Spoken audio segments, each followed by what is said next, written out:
الخوف مش دايما بيبان، وساعات بيستخبي تحت ابتسامة أو تحت كلمة أنا تمام، لكن جواك في حاجة بتتكسر كل يوم.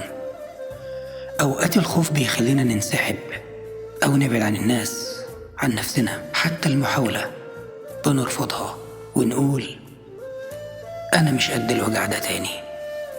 بس على فكرة الخوف مش هو العدو، الخوف أحيانا بيكون صديق، بيفكرك إنك بني آدم، إنك لسه عايش ولسه عندك مشاعر.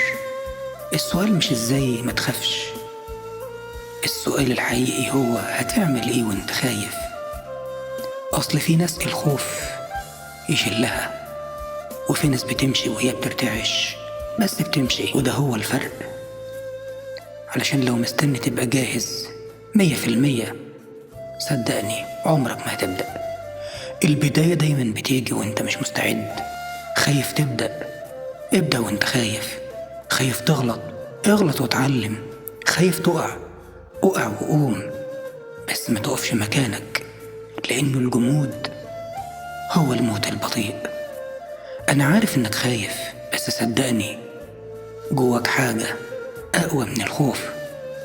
جواك قوة محتاجة بس تقول أنا هبدأ، حتى لو هقع من تاني.